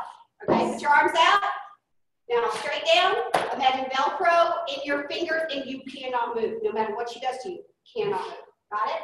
Okay, now take arms out, take giant step toward her. Giant. Big hug. Oh, look at that. Isn't that sweet? Okay, so how does that feel? We've all hugged people like that before. Yeah. How did that feel? It felt like nothing. Like nothing, kind of weird. How'd that feel to you? Get out of my face. I did this the other day. I was doing a training with another, and she just couldn't do it. She just, you know what that means? Because we are naturally wired to give back. It's in our DNA. And so when we set up this imbalance of power, it feels weird. It feels really, really weird. I want you to think about all those 21 and 7 and 3, those things on the top. Are we treating people as though they have nothing to give? Or are we inviting people to give something? Everyone can give a smile. Everyone can give a hug, a kind word. What is it that people can give? And we're going to talk about how to discover. I remember you telling us about a place where she went to take Christmas to a family, and when she went in, the husband, the man, went in another room because of his shame, that he could not provide it. I won't forget that. Yeah. And now we're going to I thought you wanted to do the other part. No, yeah. You got to teach them how. You got to teach them how. Okay. So this passage of scripture should be very familiar to everyone, right? And this is really at the heart of this kind of practice, that we are called to love the Lord our God with all our heart, mind, and soul, and love our neighbors as ourselves. So as you think about this kind of relationship, we're thinking about this as there's 3 parties in this relationship. There is ourselves, our neighbor, and the divine creator, God, up here, right? And what we're looking for is this mutual exchange where there's this giving and receiving. Now, we're really good at asking ourselves this first question. What gifts do I have to give? How many of you use spiritual gifts inventories or have taken like 1 or 99? Yeah, we're pretty good, right? If you walk up to me and say, what are your spiritual gifts? I can name them. I can rattle them off. This next one is really hard. Am I open to receiving? So when Enron went down, it was Christmas time. And we had 3 little children. And we didn't have the funds to buy Christmas gifts. And someone from my church took up a collection, and a big giant bag of gifts landed on my front porch. I had this very weird experience. I was thankful, but I was also felt shameful or sad or bad, you know, that kind of what Sylvia was pointing to. I never had that feeling before where I had to be dependent on other people to meet some of the needs from my family. So the homework, when we do this in a 6 sessions, is to go out and receive from someone that you would historically think of as the recipient in the relationship. And so I was doing this at Cornerstone Assembly of God, and there was a gentleman there, and I said, your homework is to go receive something this week. And so he went into, they were working in a trailer park doing tutoring, and there was this woman named Victorina. Victorina is known for her Spanish rice, and he shared that his daughter was getting married. And Victorina came up and said, oh, Mr. Jim, I would like to make the Spanish rice for your daughter's rehearsal dinner. And he said, his gut reaction was, oh, no, don't go to the trouble. Because I heard your voice telling me I had to receive. And he said, my second impulse was, oh, can I pay you? And he goes, oh, I don't think that's receiving either. And instead he said, that would be great. Thank you, Miss Victorina. And he said she smiled from ear to ear because he gave her a chance to use her gift.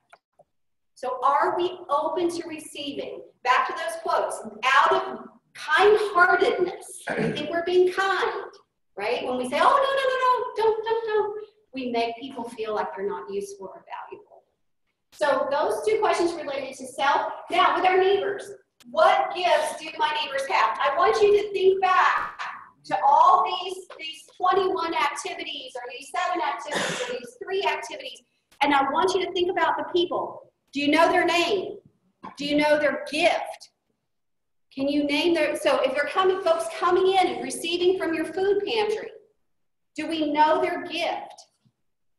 Most often, we're so busy getting the food out the door that we don't take the time to really get to know people. I know it was at a church, they're like, oh yes, we do all kinds of things. We just did carrot toss last night. I said, that's wonderful. Did you meet John? Did you know John loves to fish? And the people looked at me like, well, we don't get to know their names. Guys, there's something broken, right? It's transactional. We've got to take the time to discover the unique beauty that is inside all of our neighbors.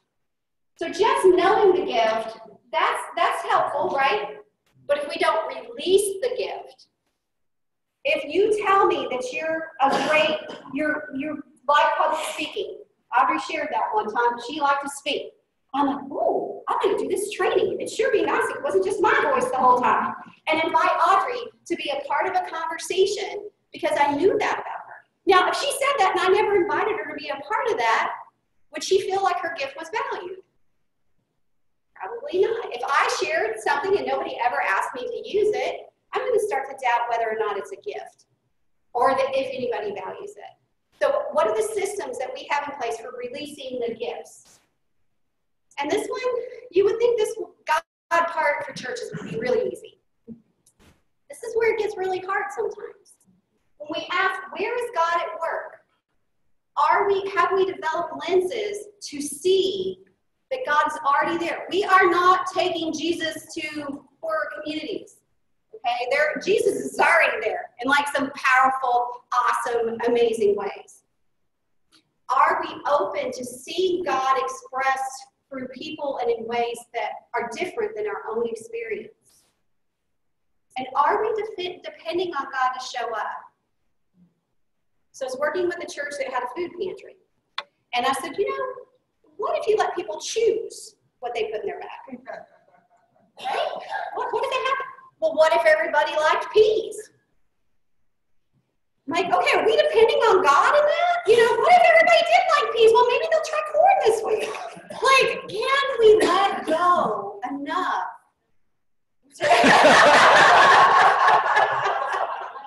Can we trust that somehow the pea eaters and the corn eaters are all going to work it out? Are we depending on God to show up, or do we want to have it nailed down so tight that we know exactly what's going to happen, and there's no room for the Spirit to kind of get messy? A lot of things happen in Broadwater that we didn't expect. Some good, not so good, but God works it all out.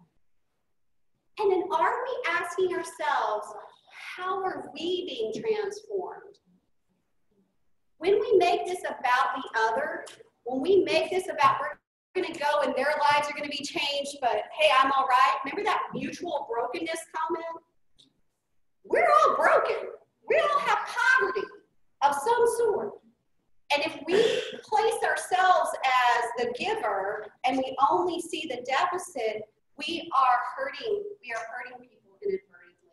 So if we go in as a learner, that's why I asked the question. I didn't ask Audrey and Sylvia how were the kids' lives changed. I asked them how they were transformed. Because this is a spiritual journey. This is more about the church becoming who God created the church to be than it is necessarily about changing the world. If our churches are transformed, our world will be transformed.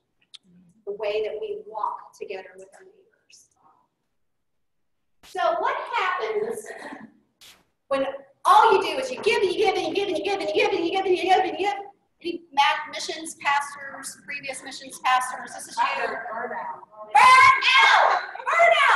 I mean, that was me when I was running the furniture bank. I was just giving. Burnout. What happens when we just receive? We're just always seen as the person going from this line and getting this, and going over here and getting this. And how do you feel? Empty, left out, of no value. Now, what happens if we don't reflect on what God's doing? If we come up with our plan, we get in our little holy huddle and we're going to go in the community, we're going to do this, and we don't stop and say, where did we see God this week? What happens to us? Clueless, fruitless, not bearing the fruit. I'm sorry?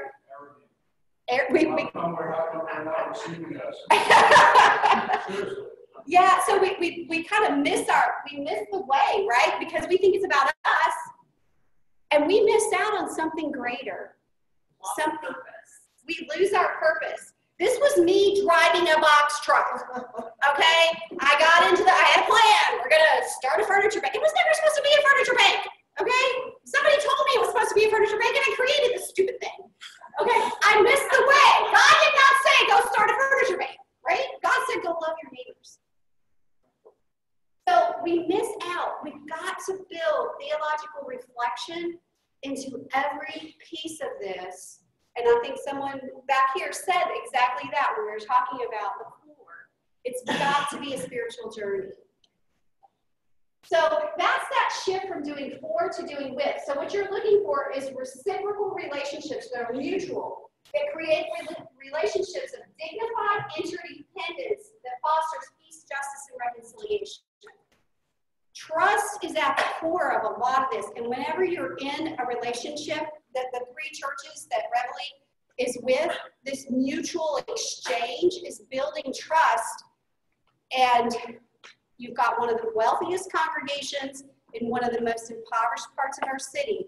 There is a giant trust gap.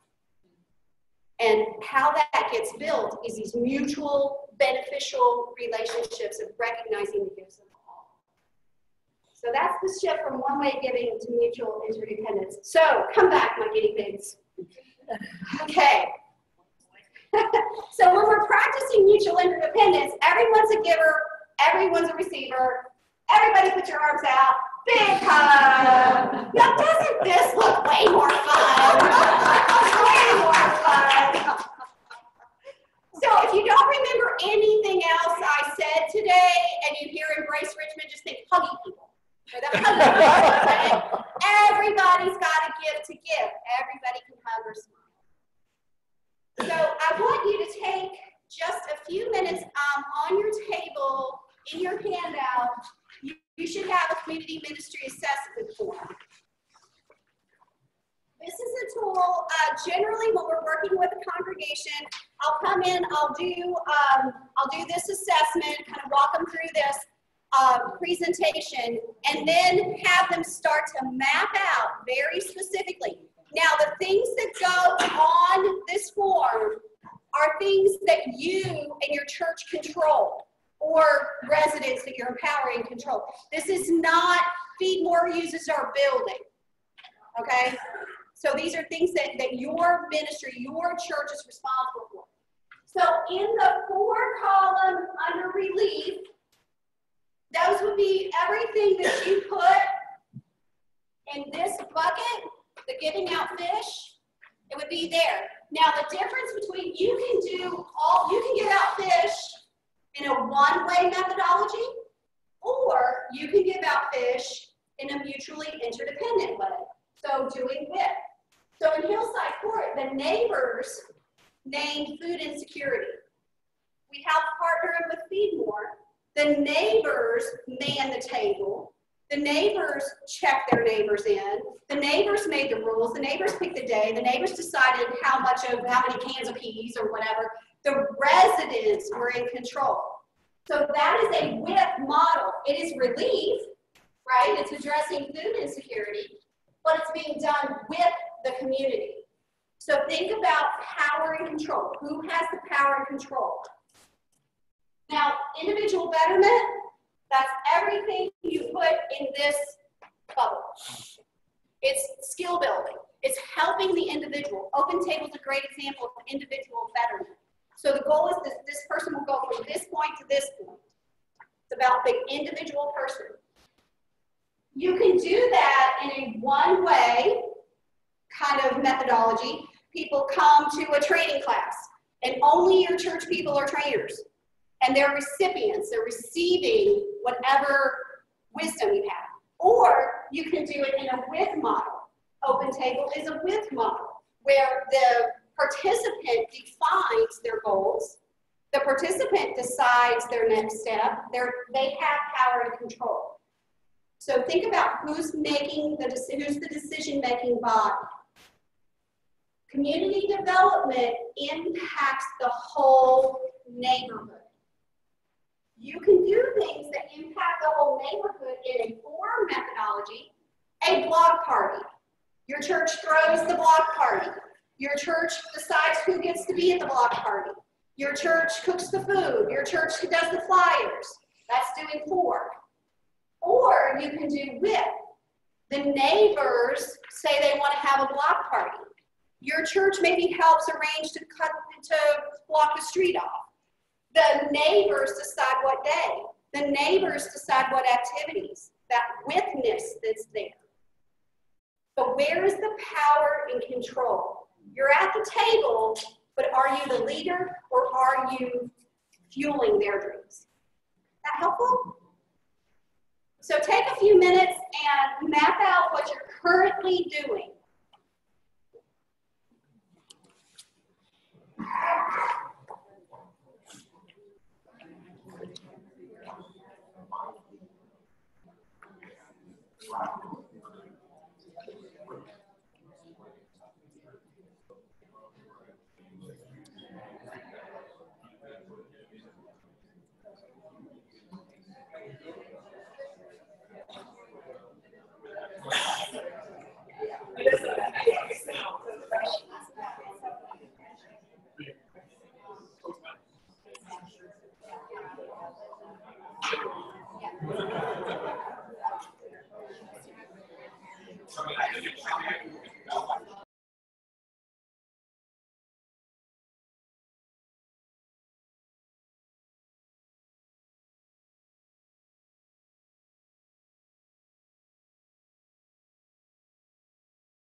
You're back in your boat, and I want you to think about where you are in your boat. So this tool is about shifting, okay? It's about going from fishing on the left side of the boat, where we're doing 4, to fishing on the right side of the boat, and we're doing it with Jesus. We're doing it with that spiritual direction coming from the shoreline. They didn't even know it was Jesus, right? They didn't know. They were listening to the stranger, and that is the core of what we're talking about. So as you think about, look at where you are. How many of you feel like your boat is kind of camped out right here? You got a lot of boats right here in the Giving the Fish, right? Couple of boats here. Couple of boats here. How many of you feel like your boat is firmly right here? Still, it sounds like maybe you've got some of this, but you're still pretty much hanging out in this part of the pond. Where do you want your boat to go? Where would you like it to go? Give me some feedback. If you're going to steer your boat from where it is, if we come back a year from now, where's your boat camped out?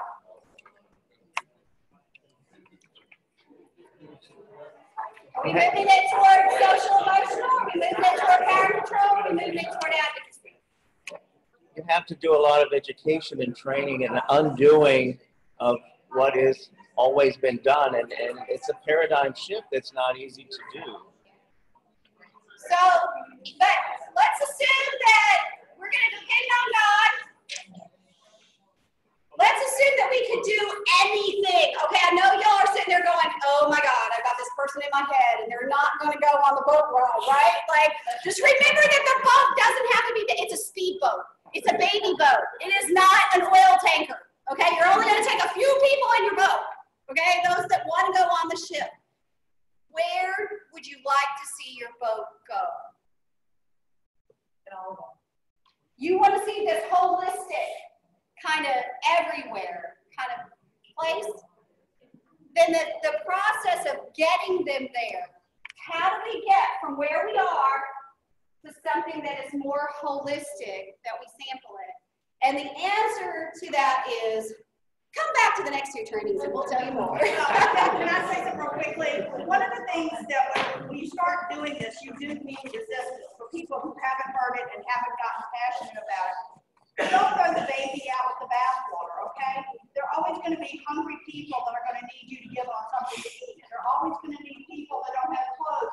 There are always going to be emergency needs. So it doesn't mean we don't do any of this anymore. It just means do you want to get on the boat to evolve to deeper and greater ways of being with loving your neighbors? That it's very important that people that are holding on to their things, they're not going to be happy if they've been doing the backpack and they didn't have school supplies when they were a child and this fills some void in them. So just know that. Think parallel structure. Don't think you're going to close down everything you're doing. Think about releasing a few called people to take the boat into some other parts of the water and come back and report. And it was nine people in a church like Chester. And then they went back and they shared with the rest of the church. And it was like that yeast coming in, that leaven that was a part of the transformation conversation that was happening at the church. So what we've talked about is making the shift from release to development, from doing for to doing with. Just consider shifting what you're already doing with just sprinkling in a little trying out of some witness. Maybe putting a table captain at the table. Maybe asking somebody their name. And what do you like to do in your spare time? I mean, just get in the habit of thinking about people not as their needs, but as their assets. That strength. Start to recognize people for what they bring to the table. The next 2, so Andrew did a fantastic job of landing a grant to develop a learning cohort. So if this material, if what you heard today, you're like, I want to know more, I can't commit, not necessarily committing my church to anything, but I would like to learn more about how to do this, we're going to do 2 more sessions that will be, they're basically what I normally do in 4 4 sessions. We're going to do it in 2, but they'll be long. They'll be about 3-hour sessions. And Andrew has some dates and a process that he's creating right now about how we're going to go about pulling that off. So I'm going to turn it over to you. A lot of y'all here. You don't get to see the room from the front. I'm really excited about this. I'm really excited about the energy that I'm feeling in the room here from you all, and I hope that means some folks are interested in doing some follow-up. So let me tell you a little bit about some of the options that we've got moving forward for how we're going to handle this. So what we have structured is this. This is the introduction. We've had a lot of ideas put out there that are a little bit hard to put into practice with what you've learned today. We're not going to leave you there. So what we have on the books in the plans right now is we have 2 additional sessions. These are tentatively set, so write this down if you're interested, for April 9th and May 8th for the next 2 sessions. We're trying to avoid landing in Holy Week and Easter and right after Easter when everybody's brain dead and stuff like that. If you are interested and those dates do not work, I need you to email me. And we're gonna be having some more conversations. Those dates are not set in stone. So please share that. April 9th and May 8th. Will all of them be recorded? Yes, we will be recording them. And so if you want to be a part of this and are not able to be at one of those, there's ways to do that. After those sessions, if you've been a part of all of those sessions, we have some grant money available through the James River District Board of Missions. That grant money is available if you want to be part of a learning cohort to put this into practice. So you heard Wendy mention that you hire people out of the local community to conduct listening posts. We have money for that. So to get you moving, we have some funding that's going to be available to help you with that. Now, that means we're going to need to see a commitment on your behalf. We're going to need to see you all taking the initiative from your side, but we want to make this work. We don't want the financial side to be an impediment to that. So that will be coming out after that May gathering. We'll have an opportunity for churches to sign up. Now, you can come to these and then say, you know what, I don't think we're ready to be a part of that learning cohort. That's totally fine. Don't we kind of envision that this is something we'll commit to over time? So if somebody's church is this in the right year, maybe next year? Rhetorical question. Yes. Yes. Yes. We're envisioning this being an ongoing process, and our hope is that we're going to be growing our knowledge base within the district so that we have churches that are going to be able to help each other out. As some churches go deeper faster, they're going to be able to kind of help mentor other churches as we move through the process. Now, if this sounds like too big of a step for you, we've talked several times about the open table process. Jill is here. Say hi, Jill. She stood up earlier. Jill would be more than happy to talk with you about setting up an open table at your church or within your branch or within your cooperative parish. That's a very clear, tangible step that you can take. So talk with her about that if you're at all interested. We have got also going on this Fresh Expressions emphasis that the conference is doing. It's a little bit of a different thing, but it's also working on how to be deeply embedded in your community. And so there's a training for this next week. Has anybody signed up for this on the 19th? Good. This is going to be really good. Fresh Expressions is doing some good work. So that's something you all can be a part of if you're interested. Now, I've had a lot of conversations about similar ideas to this with a number of you and a number of our churches. And honestly, the biggest thing that I'm running into is not we don't like that idea, but it's we are afraid for the future of our congregation. And we have a lot of churches that are in that spot due to finances, due to membership trends, things like that, that we get stuck in this spot of I'm afraid, and so this is putting energy out, and we need to put energy in. And I just really want to reaffirm, I don't know who it was that said it. When you start living a mission as your church, people will be attracted to that. You will actually be the church. And people in the community will be drawn into that. Now, it's not going to happen overnight, But if you want your church to move in the direction of being a healthy, thriving church, if your energy is all focused inward on, we've got to fix this declining numbers, that's not going to create the kind of church culture that is going to draw people in. So as you're wrestling with that, and this fear is so challenging to overcome. And that's part of the reason that you see Jesus showing up after the resurrection. You see the angels showing up every time. The first things they say is, do not. Because it's kind of in our nature. And so I just want to encourage you all, you're going to run into that in yourself and in others in your church. Hear those words from Jesus. Do not be afraid. And work to see how you can follow after him. Pastors, we do have CEUs available. We've got approved for half a CEU for this, as well as half a CEU for each of the other trainings. So, little thing. You have to, don't leave. Tisha isn't going to give them to you if you don't leave, because we've got an afternoon session today. But that's something that we got a box we got to check, and so we're wanting to be able to meet you in that need. So, contact me. If you're interested and those dates aren't good, frankly, contact me if you're interested and those dates are good, just so I know. And if you don't have my email address or contact information, it's andrewbook@vaumc.org. We're going to be here this afternoon. Martha Stokes is going to be here after lunch to take us in a different direction, but to talk to us about General Conference and how that's going to be impacting us. Do not be afraid. I'm going to have Tish is somewhere. She's going to give us instructions on lunch. We're going to pray. We're going to have lunch. And then we'll have that session after lunch.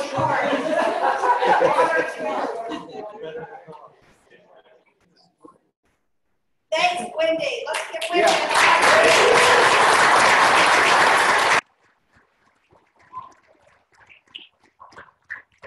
This session has been recorded. I'll be sending out a link to that if you want to go back to it. If you want to invite someone else to view it, that will be available momentarily. Yeah. What's information that we've seen? That is, it's all recorded and part of the session. I suspect I can send out the PowerPoint presentation.